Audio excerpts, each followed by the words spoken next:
السلام علیکم ورحمۃ اللہ وبرکاتہ۔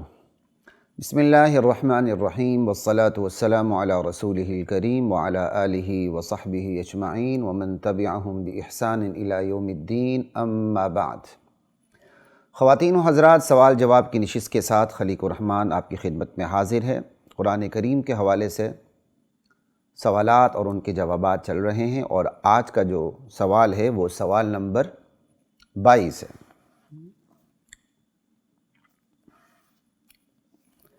سوال نمبر 21 جو تھا وہ یہ تھا کہ کیا قرآن کریم کو ترجمے کے ساتھ پڑھنا چاہیے یا نہیں چاہیے؟ تو ہم نے وہاں جواب دیا تھا کہ قرآن کریم کو ترجمے کے ساتھ پڑھنا چاہیے۔ اب اسی جواب پہ پھر سوال پیدا ہوتا ہے، جو لوگ سوال پیدا کرتے ہیں کہ قرآن کریم کو تو صرف علماء سمجھ سکتے ہیں، عوام تو نہیں سمجھ سکتی۔ اللہ اکبر۔ جواب یہ ہے کہ کہاں لکھا ہے قرآن کریم میں یا کم از کم حدیث میں ہی کہ قرآن کریم کو صرف علماء ہی سمجھ سکتے ہیں، عوام نہیں سمجھ سکتی؟ کہاں لکھا؟ قرآن کریم کا نزول تو من رب العالمین ہے، رب العالمین کی جانب سے یہ قرآن کریم نازل ہوا ہے، اور پوری انسانیت کے لیے ہوا ہے، جنات کے لیے ہوا ہے۔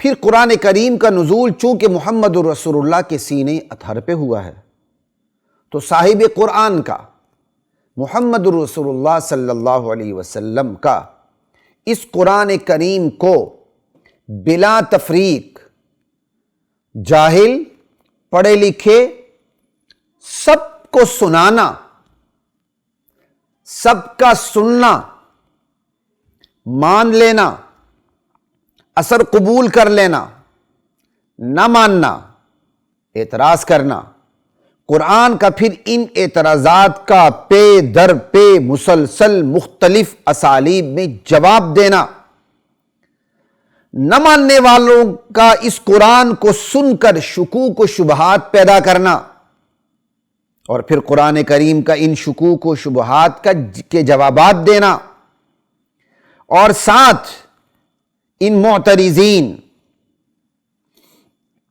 ان اعتراض کرنے والوں، شکوک و شبہات ڈالنے والوں اور دعوت قرآن کے خلاف سازشیں کرنے والوں کو ترغیب و ترہیب کے ذریعے سمجھانا، کہیں ڈرانا، کہیں شوق دلانا، اور کبھی یہ نہ کہنا کہ تم براہ راست قرآن کریم کو سمجھ ہی نہیں سکتے، بلکہ ان مخالفین کے بغیر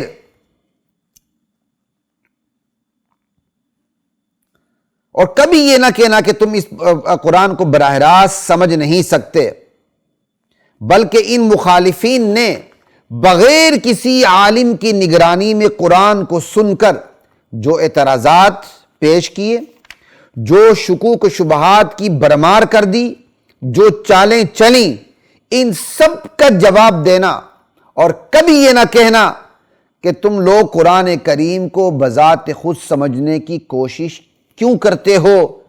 یہ دلیل قاہر ہے کہ قرآن کریم کی بنیادی تعلیمات کو کفر و اسلام کے درمیان حد فاصل کو عالم، جاہل، بلا تفریق سب سمجھ سکتے ہیں اور حق تک پہنچ سکتے ہیں۔ بات سمجھ آ رہی ہے؟ یہ دلیل ہے کہ قرآن کریم کو عالم جاہل سب سمجھ سکتے ہیں، حق پر پہنچ سکتے ہیں۔ قرآن کریم نبی علیہ السلام کے سینے پہ نازل ہوا۔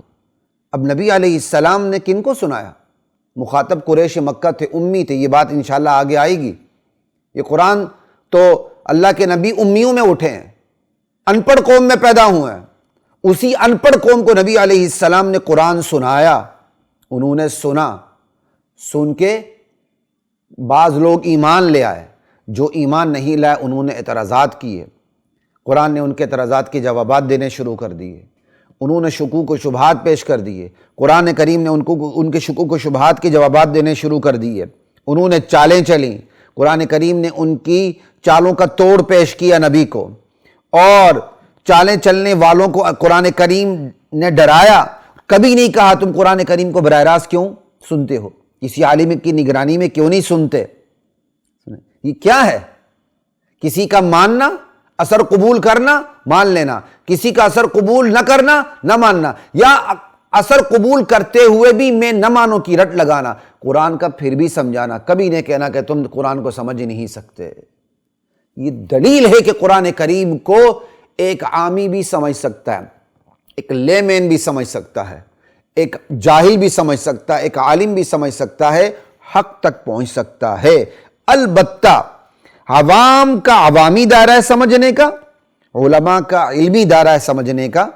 یہ عوامی دائرہ کیا ہے، یہ علمی دائرہ کیا ہے، اس کی مزید وضاحت آگے چل کر سوالات کے جوابات کے ضمن میں ضرور یہ بات آئے گی۔ ہمارے ساتھ رہیے گا۔ السلام علیکم ورحمۃ اللہ وبرکاتہ۔